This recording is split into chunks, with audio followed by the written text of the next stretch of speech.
funny, there are two very competing ideas that I kind of want to talk about, and they may not actually compete. One of them is change. Seems right for the times. And the other is the utter unknowability of the other person.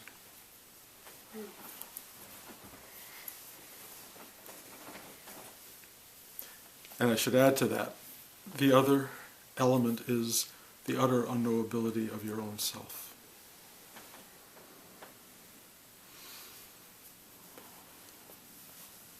Talk about that first.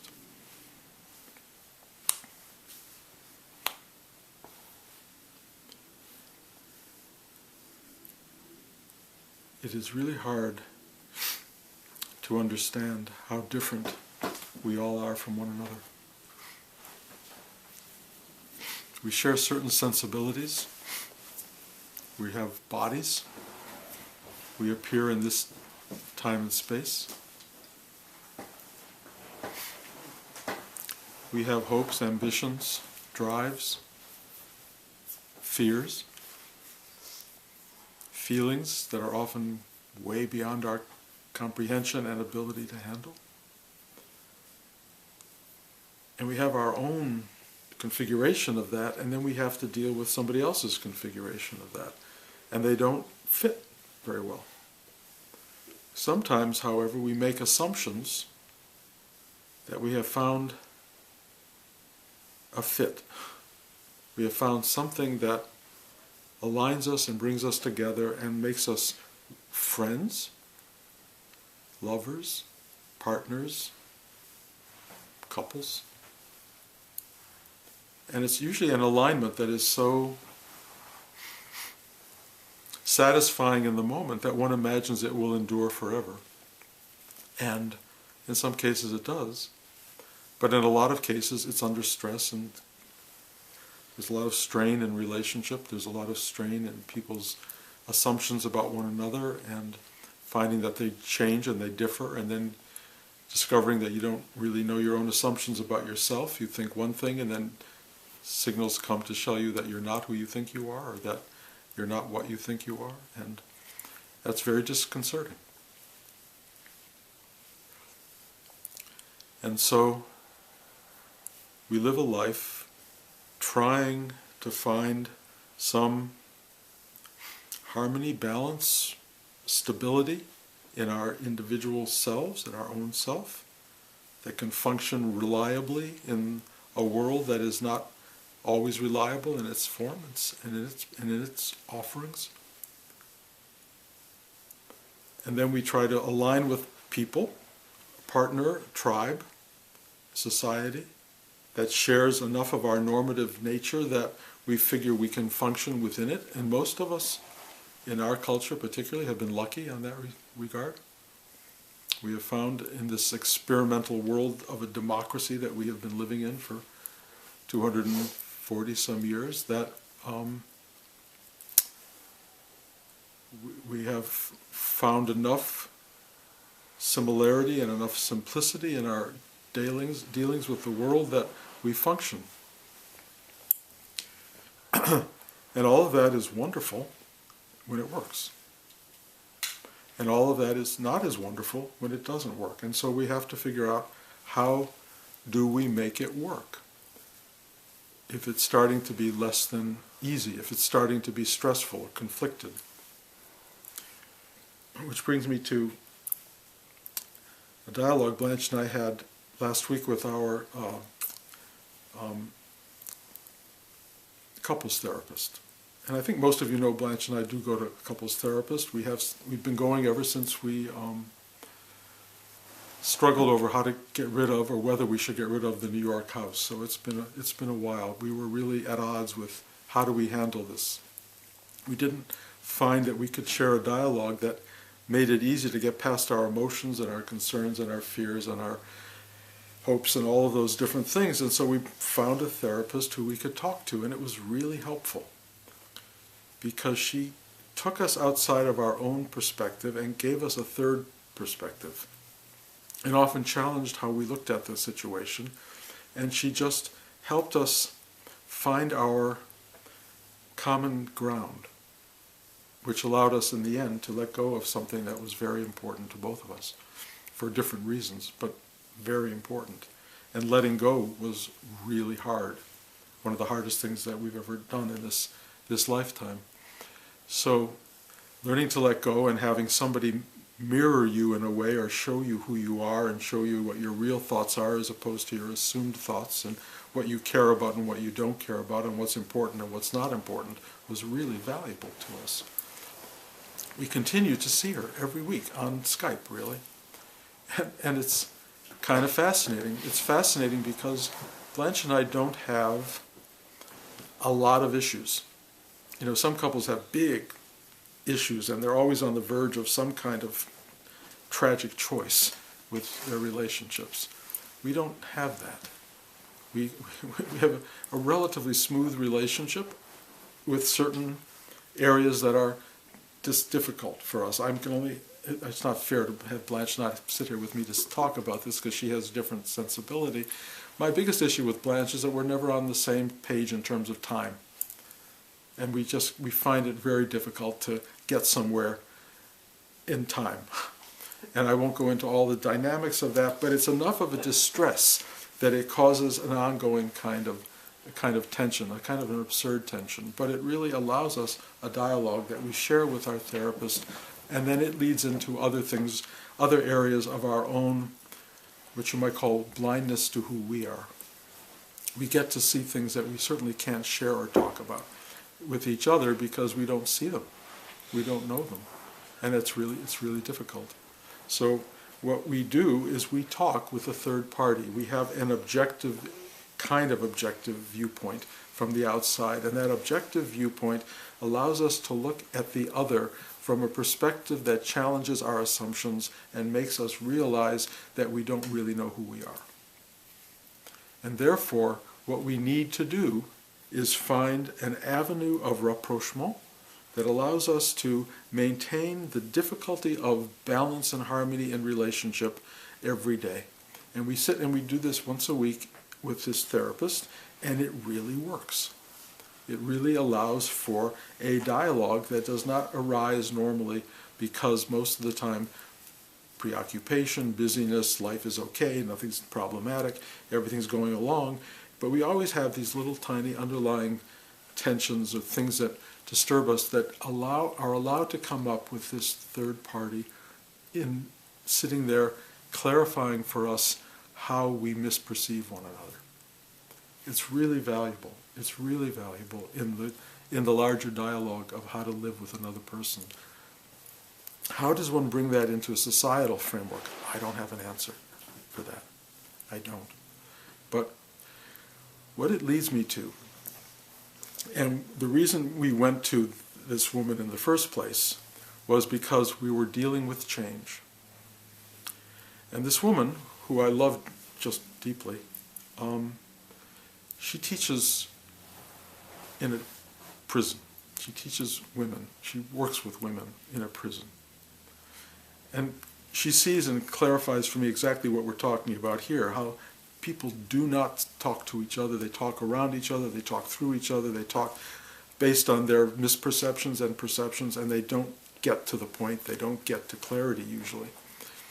And so she's trying to understand, how do I help these people get there? And she came up with a title that I thought was brilliant.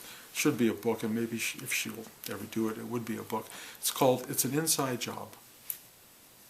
Perfect line for, I guess, people in prison, because you're locked inside. And also the idea that so many crimes are inside jobs. But the truth is, the inside job that all of us need to address is what is within. What is within us that can be altered, looked at, examined, considered, that might actually allow us to begin to see, one, who we are, and two, who someone else is. And that out of that alignment of seeing ourself and seeing then someone else, we might discover commonalities that actually allow us to come together. And it may be the only answer.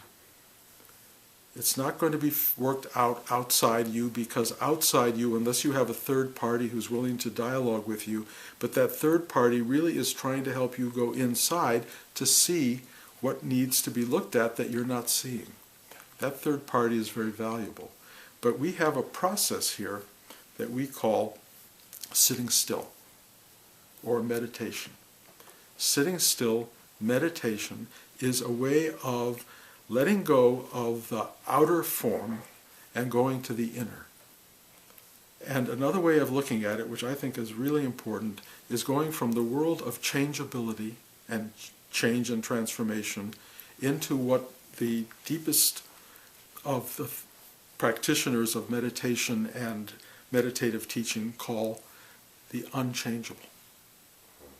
That there is a place called the unchangeable.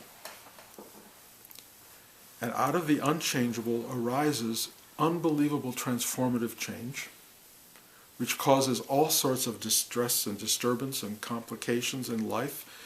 And it's a really interesting dynamic, because most of us claim, or not most of us, many people claim that they don't like change.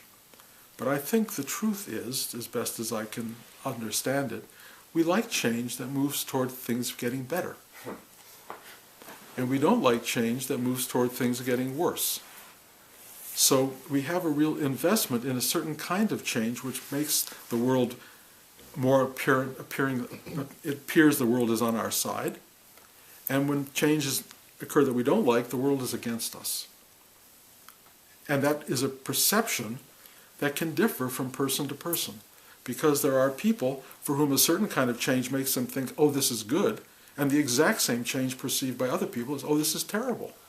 It doesn't work for us. And that unbelievable kind of separation in ways of viewing the same thing causes all of the drama that we know in this lifetime. For me, this change is terrific. For me, this change is the worst thing ever. Now what? Now what? How do we create society? How do we create a culture where one person's change is wonderful and the same change for someone else is just terrible? And the only thing I can present as an alternative would be a third party, a therapist for the culture. I have no idea who that is or where that would be or how you would find it. I don't imagine it kind of exists. Perhaps a great statesman or a great leader, a Winston Churchill, a Franklin Roosevelt, those are my perceptions of great people, a Mahatma Gandhi. They can change the cultural dialogue a little bit. They can give you another perspective and help bring about a revolution that is full of peace and full of transformative power without causing real damage and harm to others. That's rare. And certainly, right now, I don't see anybody assuming that role in the larger culture. So, where can we go? Where can one go? Well, to the inside job. The inside job is in you.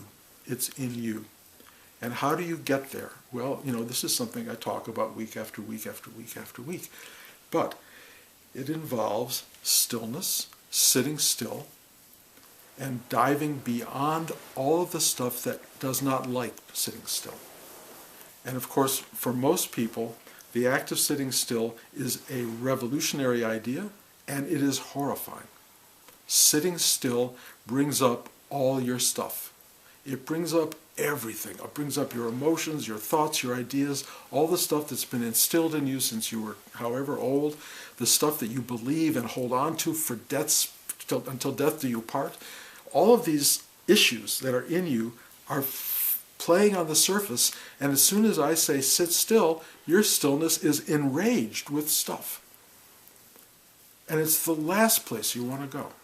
The last place you can possibly imagine would bring you happiness or resolution or comfort. And so when you tell people to sit still, they run the other way. And of course, running the other way is into conflict, it's into avoidance, it's into trying to find relief from the pressures and pains of all of the dynamics of change that are occurring around you. So getting people to get into stillness is all by itself one of the most challenging things there is. However, if you're listening to this conversation or dialogue, this talk, you've already kind of assumed that as a possibility. Something about you has said, this is a way to go, and probably most of you who are here have begun to find that it actually works, that it actually begins once you go under the surface of your noisy mind. Something resides, and it's very, very calming. You have to be courageous enough to sit there in that dynamic activity until you just, through power of will or need or hunger or fear or whatever it is, to just let go, let go, let go, let go, let go, let go.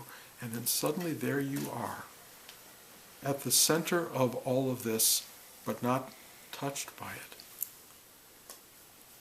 By going deep inside, by going into the inner workings of your own nature, you find you have a doorway to something that, in the simplest terms, loves you. It gave birth to you. It gave you life. It brought you into existence. We can argue why it did that. We can argue how it did that, what this is all about. Who knows? You know, this unknowability of knowing yourself and knowing others is also part of this thing of who knows how or why we even emerged. But the absolute truth, as best we can see it, is that we have emerged and that we do exist. And that we exist with all of this drama and stuff going on around us, with an enormous hunger for love, embrace, compassion, acceptance, recognition, acknowledgement. We all hunger for that, and we don't quite get it outside ourselves. Or we get it for 5 minutes or 5 years or whatever, and then the one person who acknowledged us dies, or doesn't acknowledge us anymore. Then what? The change, the outer change that takes place over and over and over is so dynamic and so threatening to the stability of the self. On the other hand, if you can ride the current of that and sit still and be very, very at ease with yourself for a little bit, you will go below the surface.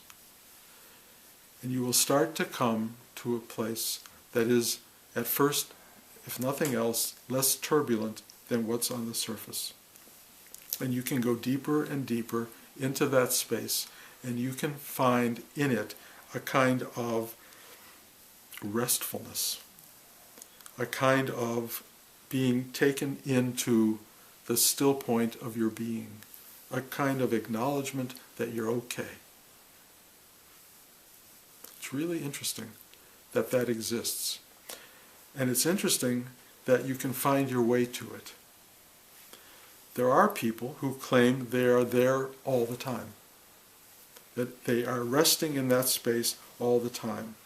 You know, the great spiritual teachers will talk about this abiding awareness. And I think it may exist. I will say it is not my truth. And I tell you that as a way of, and I've said this to you I think before, of disqualifying myself from the entire realm of spiritual teaching, because I have a propensity to be in the world and to be part of the world and to care deeply about how the world works and what happens in the world. And I worry about the world. I worry about my children and my grandchildren in the world. I worry about you guys in the world. And I go, well, then so much for my spiritual attainment and awareness, and probably you should discount everything I'm saying, because what do I know? I'm just like everybody else, of course, which to me is a truth, that we're all like each other.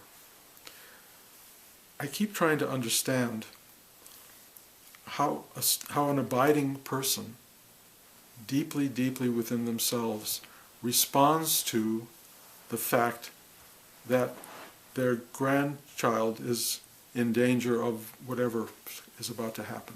It could be a hurricane that's coming, or a volcano that's exploding, or some horrible event that's happening in their life, and sitting back and abiding in a state of, oh well, or thy will be done. I get it. I think there are people who could do that. I'm not one of them. My first reaction would be grab my grandchild or my grandchildren, grab my children, my wife, try to take whatever I can and find a safe haven, knowing full well that no such thing exists. But my instinct, my absolute instinct, is to protect everyone I love, which happens to include you. And the only way I know to protect you, the only way I know, is to say, look, guys,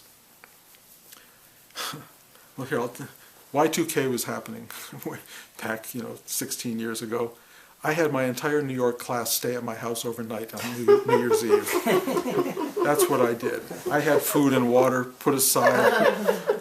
We had a bonfire the night before to throw all of our fears into the bonfire. It never lit. We couldn't get it to light. So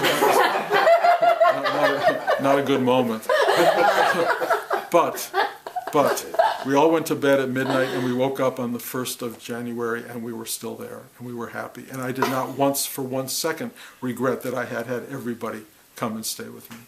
That is the nature that I have. It is, Blanche thinks of it as a worrywart, and I will acknowledge that it is. And I'm a dramatist. It's how I made my living, honestly. If I didn't write dramatic movies, we wouldn't be sitting in this house and in this environment. But it's not the best thing in the world to be that. And I have definitely, those of you who've talked to me in recent months, been worried about the nature of our cultural climate and the world we're in right now.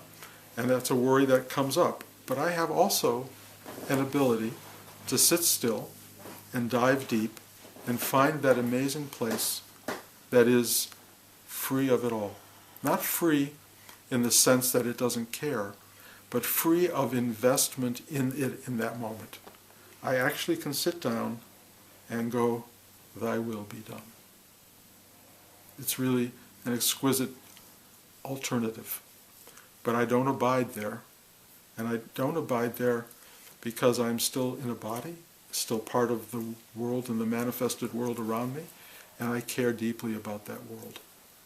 So, as a side to anybody who is looking for a different teacher, fine. I encourage you, find a teacher who abides. But I am a teacher who is working it out, as you are, with you, along the way, trying to make this thing real and happen and figure out how to go day by day, because it's challenging. It's really challenging. But I will tell you, as our therapist told us, it's an inside job. It's just how it works. It's between you and yourself. It's between you and the deep what is within you. And if you don't have a path to that what is, you're going to be floundering around in a world that will never satisfy or take care of your situation, because the world isn't meant to do that. The world is an endless, unfolding drama. It's a continual, what are they called? Like scandal, melodrama. Blanche loves Scandal. She finally got me to watch 2 episodes of it. Oh my God, is it addictive? It's such an incredible show. But every minute of it is like, oh, the best thing happens, the worst thing happens. The best happens, the worst. It just keeps going and going and going. That's life, guys. That's what life is. It's like that, and then you're dead. And then you go, and this is really kind of important. Everybody wants a happy ending. You want, to live happily ever after, which of course doesn't happen. But you want an ending that adds up and makes sense. And because I almost, died of a, heart thing a year ago, I realized it can end without any resolution, without any final words to everyone you love, without gathering around the bed and saying thank you to everybody. It can just end like that with meaninglessness. And it's over. It's over. So how do you live in this world of changeability that can change into this ultimate end of life moment and find peace, joy, meaning, value, all of those things in it? How do you do that? Well, the only answer I have is it's an inside job. Go deep. Go deep. Sit inside. Find the place that in a sense gives, meaning is a big word and I'm not even sure that's right, but it gives substance to the manifested unmanifest. It's a mystery. It's a mystery. It's the only thing I can ever say about any of this. It's a mystery. But it's a mystery that appears to be totally worth it. Why would we care otherwise? Why would we have all these emotions? Why would we be so involved and hopeful and rooting for so many outcomes if it didn't matter? Why? It's a great story. It's a great ride. It's a great thing to be alive. And in a certain sense, the abiding thing we're all looking for is something we already have, which is, wow, we're alive. That's the abiding thing. Being alive, period. You are here, period. That is amazing. And it's what we know. Now, at the end, when the blackout happens, will we still be here? There are people who say yes. And I sort of think so, that will still be a presence, if not this presence. But could be wrong. Does it matter? Not really. Not really. What matters is right now, this amazing thing of being is what matters. And how do you live in a world of being and feel harmonized and feel balanced and equilibrialized, if that's a word? How do you find that? Balancing it by going deep, the inside job. Go into this place inside through the noise of your emotions, through the noise of your thoughts, through the noise of your assumptions, and just sit still. That's it. Balance. Unchangeable stillness.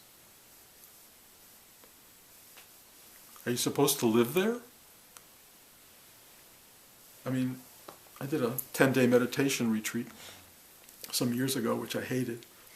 And there were two women, I think they were like nuns. I don't know who they were, what they were. They didn't even get up for meals. I don't know what they did. I don't know if they ate or drank anything. They just sat there in the front row for 10 days. They must have gone to sleep. I didn't watch all of that. But they were completely in a still pointedness. And on one level, I really admired that. On another level, I went, come on, have a life. Be part of this. Enjoy this. And I think that's what distinguishes part of what I'm teaching. It's like, this is not about permanent retreat. It's not about permanent abiding in a state of disconnection from the world. It's about being in a state of openness and availability to all of the above. That's what I teach here. Does that mean anything? Maybe. You can find any way you want to go. Like I say, we're all distinctively other. Those guys sitting in that front row, not moving at all, that was great. But I remember when Muktananda was teaching at Rudy's, and one of Muktananda's primary students at the time was sitting up on a platform near Muktananda, and when Muktananda and everybody else would leave and go eat and have brunch and come back, and this kid never moved. He just sat there. It was like for days, as I recall. And Rudy got really upset.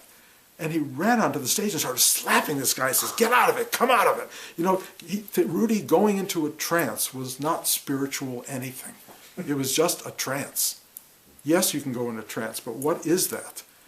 And it was a really big moment. And I saw it happen, and I was like, whew, it kind of woke me up. Because I was moving toward trance state. Let me be in a trance, get me out of here. Well, it's not about getting out of here, it's about getting to here. And seeing what this is. It's a reflection, in an amazing way, a formulated expression of a still point. Impossible to understand, impossible to grasp, with lots of people in you who are other and you will never understand either. But we're all in this amazing configuration of stuff without a clue except for the fact that we have the same parent. We have the same source. We all return to the same singularity. And out of that, there is something common in us, a commonality that is phenomenally meaningful, that is beautiful and wonderful. I think it feels like that to me, and worth knowing. If we can know ourselves in our root system, then we can appreciate ourselves in our bigger system, in our bigger manifested form. And that's kind of how it works. Love the other. And you'll do that if you love yourself. If you love yourself, you will love the other. If you don't love yourself, good luck. And the only way to love yourself is not as some outside formal thing, because you have lots of money and you're beautiful and you've got, people love you and all. No, that doesn't mean anything. Love yourself.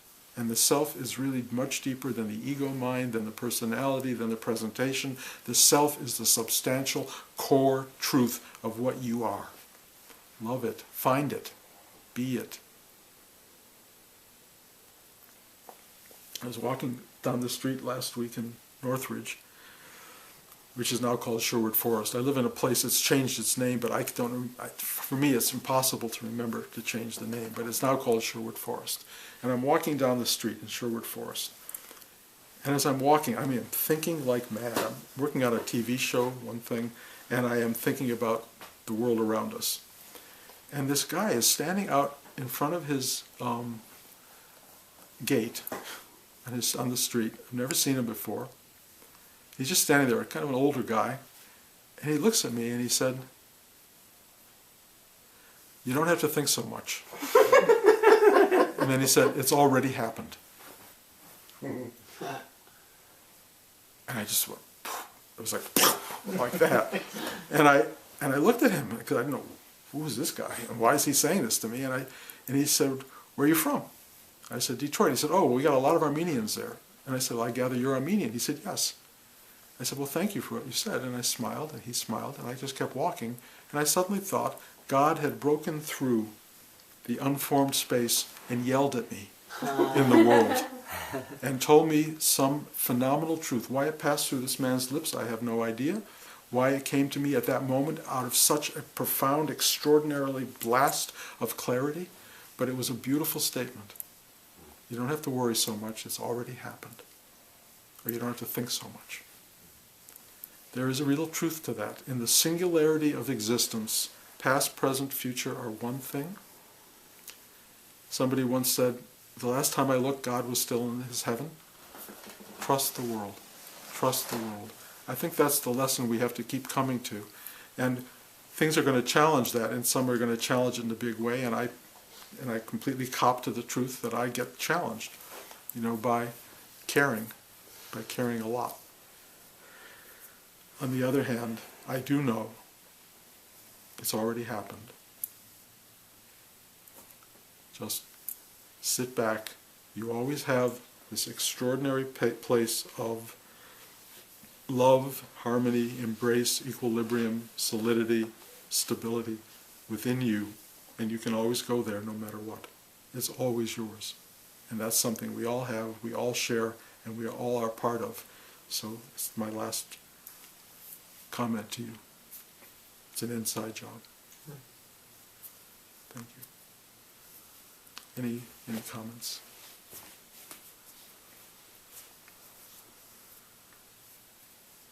Okay. Well, I have. Go for it. So, just because you often talk about your awakening, and now you talked about this abiding place, and I imagine the abiding place was there before the awakening. You reached that abiding place in your meditations before the awakening. Anyway, I'm just curious about contrasting the abiding place and the awakening. Are they the same? Are they different? There are a lot of people you could talk to. I had lunch last week with a guy named Jeff Foster, who's a really wonderful non-dualist who has a huge, huge following that I totally respect. And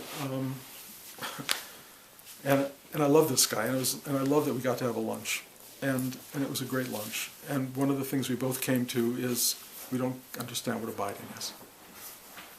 That we don't get it. We don't know who abides, and if they do, well, wonderful. But neither of us have met anybody who abides really. Although we may have. I also had a meeting with Eckhart Tolle a couple of weeks ago, 3 weeks ago, and he may be an abider. I mean, he just feels like he may have that. But whatever it is, it's not an attainment. Abiding is an awareness. It's an awareness. And some people settle into it. I have to say, when my own awakening took place, I thought, I'm abiding. I've arrived. I'm there. That was a big deal for me. I'm there.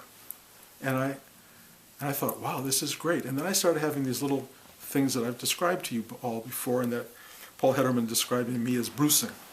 little bruises would come up in the middle of abiding, and they would kind of wash away some of the abiding. And I said, well, what was this? Was this real? Was this false? Did I awaken? Did I not awaken? And yet the bruising would keep falling away, and the awakening would still be there. And then you start to realize, because for one thing, the awakened state is not a singular thing. It is for me, for better, for worse, it's an expanding, flowering experience. It keeps getting bigger and bigger and bigger in ways that are hard to describe. It contains Bruce. That's the thing. It's hard you don't get rid of this until it's gone, until you're dead. So it's still there. It's still, sometimes it goes, wah, it makes a lot of noise, and sometimes it goes quietly. But does that mean I'm not abiding because Bruce has suddenly appeared and said, I'm worried about the culture, I'm worried about people, I'm worried about what's happening around me? Does that deny the abiding thing? Well, if you want to make that an interpretation, then go, yeah, then say yes. But it keeps coming back. It comes back over and over and over. It comes back when I take a breath. It comes back when I sit here and teach. It comes back when I go for walks. It's like, And then there are times I'm walking, like when this guy saw me, and I'm going, how do I solve the problem of this show, and how do I solve the problem of the world? They're both kind of simultaneous. And that's the world of doing. The world of doing inserts itself regularly into the world of being. The world of being is a constant. The world of doing is occasional. And a lot of people only get to the world of being when they're doing. If you're doing something and you're totally into it, there's no you doing. It's happening. And the not doing is really a taste of the abiding.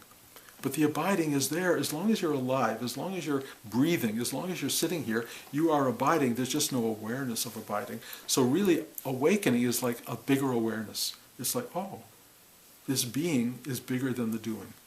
This being is a presence that is constantly there. And it's the old idea of the fish swimming in the water saying, what's this thing called water? It's there.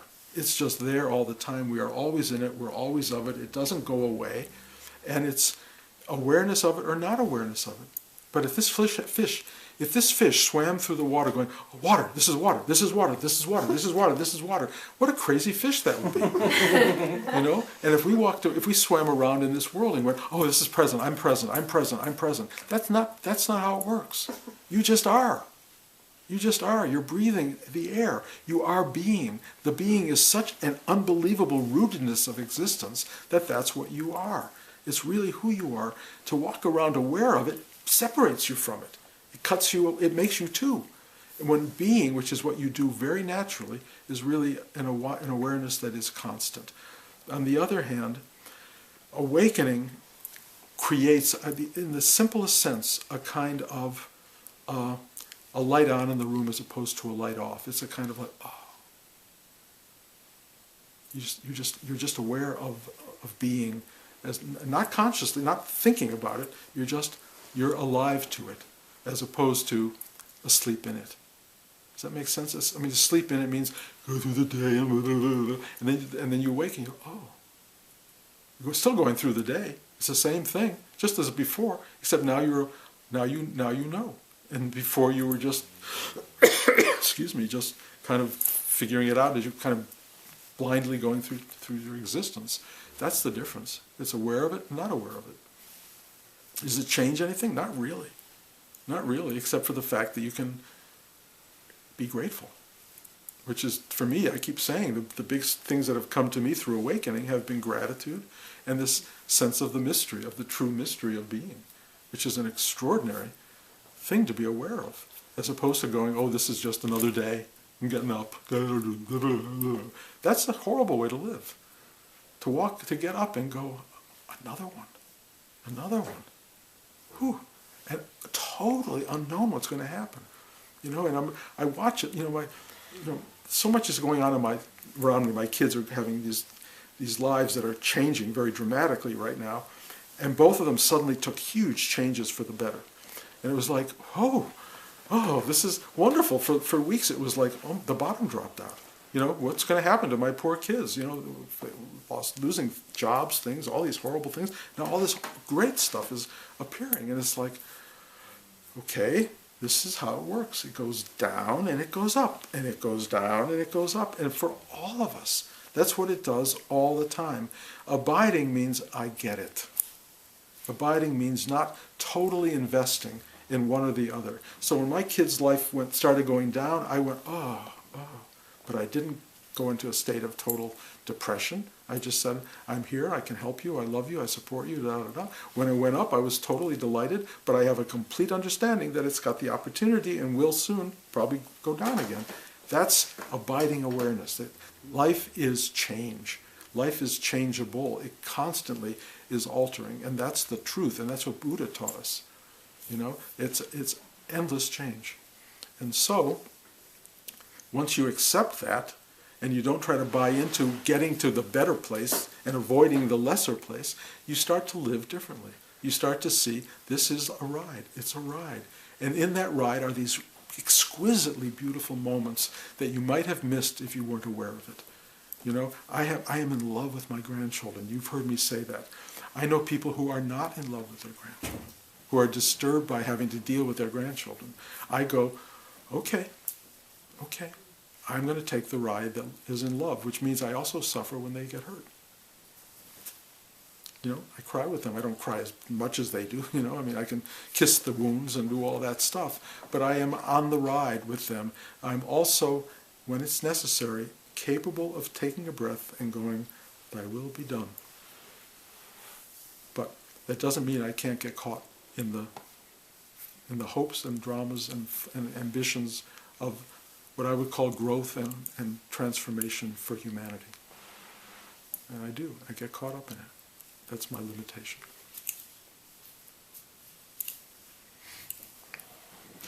I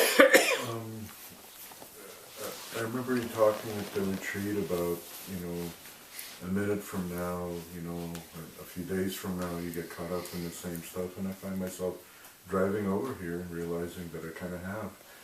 And it reminds me that you talked about also having that overwhelming desire to make this, you know, maybe the most important thing in life. I don't think I started out that way when I was meditating. It was just a thought, when somebody offered me the opportunity, a thought that a lot of my troubles arise in the mind and that I could come here and get better. And I still don't think I think it's a much bigger kind of place, but I forget I'm an old pothead, or it's just a light, you know, human existence. I forget about this, and other things become, you know, more important. Even sitting down and breathing, other things I'm thinking about become more important. So the question is it important to cultivate and that memory, or just be present and it'll come? You know, the overwhelming desire to. I'll tell you the way I get it, okay? I mean, first of all, Rudy told me it's a life's work, and that you have to do this for the rest of your life. And I said, fine. And I practiced, I sat every day until the awakening took place, in which time I didn't feel I needed to sit, because sitting was about getting somewhere or deepening something. And when the awakening took place, there was nowhere else for me particularly to want to go or need to go.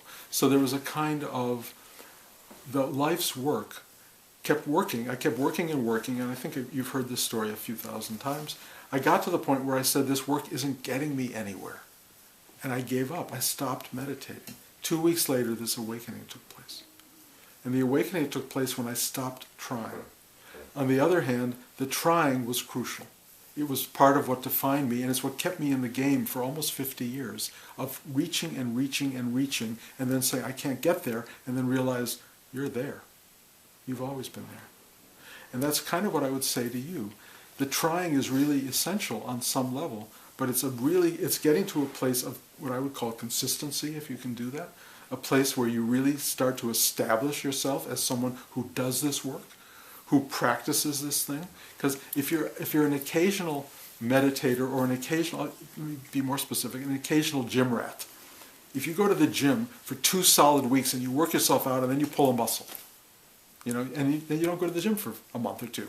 Then you decide to go again, and the muscle's repaired itself, and you really work out, and something else happens. You don't end up, there's no development. You won't have anything to show for all that time and effort. The time and effort of sitting still produces a person who can sit still, produces a person who can, when they have to, come to their self, come to their own center, draw inward, and find themselves opening to themselves. And they can do it because the muscle's working. If you do it occasionally, it's not going to work so readily. Better to do it occasionally than not to do it at all, perhaps, But to do it regularly, to be persistent and consistent, produces real results. And Rudy used to always say, "What do you want besides results?" So I've had a life pre-awakening that resembles everything in awakening, because it was a life of conscious effort. It was a life working towards something bigger and something greater, and also something deeper and more wonderful, more loving, more whole, more absolute in itself. That was great. And so I'm completely content that I made all of that effort over all that time, and the awakening, well, not that it was a result of it, it's hard to put it that way, but it kind of is it's like being healthy from having been in the gym for 40 years. You're healthy. That's the awakening. You're like, oh, I'm healthy. And you start looking at people around you who didn't go to the gym for 40 years, and they're not healthy. They're dealing with, their emphysema and all of these different issues. That I have a lot of friends with all these huge issues that come out of not having done anything inside. And you go, okay. And it's getting late in the game. Of course, you can always start. You can always make yourself healthier. You can always stop smoking. You can always work out. You can always go for walks and make yourself a healthier human being. And it's a great thing. You can make yourself a deeper, more meditative, stabilized human being by going inside and seeing what's there. It's very valuable. So don't give up on this. Don't, even if it's erratic, it's happening. And I, as a teacher, if you want to call me that, looks at you and sees transformation. I do. I see it when I talk to you. I see it looking at you. I see it working with you. Something is happening. Can it be more deeper? Well, if I was Rudy, I would say absolutely. As Bruce, I just go, I love you. Do what you can do. The universe is working. And if you want to engage the universe, if you want to be a partner in the universal forms and forces that are at work, then do this. Be part of it. Say yes to it. Don't fight life. Give yourself over to it. Or in the simplest way, be open-hearted. Be open to the world. Be open to others. Be open to yourself. Be open to the journey. And then find the thing that says this is what you should do. What do you do with this open-heartedness? It usually has to do with caring for others and caring for yourself. That's kind of what comes out of being open-hearted. It's an empathy for others, and it's an empathy for yourself. It will help you begin something. It can be meditation, gym, eating different, whatever that thing is. There's something in us that knows we can treat ourselves better and treat the world better. And that's wonderful. Something we do that comes out of being open. Does that help? It helps tremendously. I mean, the question was how to find the inner desire, the deeper inner desire, and you talked about being open-hearted and finding that place. I have enough desire to do this regularly, but the last few months I haven't sat down because, maybe partly because there's more energy, I'm doing more stuff, and that's kind of my MO. I get all too much dispersed and I don't actually sit down and make time, find the time to do it every day. Well, here's what the universe will do. When you get sloppy, it will slap you in the head. It will. When you get sloppy with your work, something will happen. It could be any number of things. But you'll be aware of it, and then you'll have a choice. Do I go back and become conscious again, or do I stay sloppy in my life? Sloppy lives have sloppy results. Conscious lives have conscious results. That's all I know. Not that sloppy and difficult things might happen, but you will be more responsive to that just because you're conscious. The unconscious life is unbelievably chaotic, creates enormous karmic consequence for people that goes on for years, decades, and lifetimes. And a conscious life stills that down and makes you much more of a contributor to the life process. You can contribute to life just by being and stuff happens, and you see that all over the place. Watch what do they call it? Television. I don't know what those shows are called. Survivor. Reality. Watch reality shows and see what people are doing. You know, watch what people are living, and you go. Most people watch those to laugh at them, but most people are not much different. Sloppy lives have sloppy results, and they create awfulness in a life. And that awfulness perpetuates more awfulness in other people's lives, and it goes on and on and on. It's called karma, consequence. And if you don't turn that around, it's going to be like that. How do you get to turn it around? Well, either you become aware that your life is shit and you've got to do something, or you get really slammed up against it, literally, figuratively, car accidents, something terrible happens and that wakes you up, or you can make a choice. And the choice is, I'm going to get myself and my act together. I'm going to sit quietly and I'm going to open. And you will see the results of it, but they're subtle a lot of the time. Subtle meaning well-being as opposed to chaotic, stressful being. But that well-being is wonderful. But a lot of people get into well-being and they go, oh, I feel great. Now I'm going to eat a gallon of ice cream because I feel good. Or they do the opposite. They're in a terrible state and they eat a gallon of ice cream. The thing is, get to a state of well-being and go, I don't need anything other than this. This is it. This is beautiful. This is wonderful. That's all I can tell you. That's how it works. And if you do that, life unfolds in the way that it wants to unfold rather than in a chaotic state that it often does unfold. And in a way, it almost is like it doesn't care which choice you make, which is kind of interesting. But I would, if I were you, care. That's why I say when you open your heart to yourself, you care and you achieve a change or a transformative state. If you don't care, good luck. If you want to see what not caring looks like, basically look around you. I mean, this is an unusual group of people because we've gathered here together because everyone in this room to some degree cares. That's the distinguishing factor, care for yourself. When you get to that point and it starts to have muscular aspect, you will stay alert to possibility and you will, Rudy called grow, but really you will expand and encompass and embrace and find unbelievable fulfillment in your day-to-day experience. And that's a great thing. So when I was kind of thinking what to ask, the question I asked was very important, but I think one is kind of like what I really want to ask is, will I be okay through life and through passing? Will you? You have a lot to do with that, to be honest. But the mere fact that you have that question, the mere fact that you sit here and ask that with such openness and with such caring for yourself, my answer would be yes. But not by wishing it and dreaming it, by doing the work. Rudy called this the work. The work is be conscious, be open, be available, sit still, go deep. As opposed to just have a good time, goodbye. Because nobody has a good time, period. Nobody. Nobody. It's not a good time out there, it's struggle. It's a lot of work. So you can do the work of going deep and opening, or you can do the work of just trying to be happy out in the world, which is fraught with difficulties because nothing is constant in the world. You cannot maintain happiness in the world except internally. Okay, enough.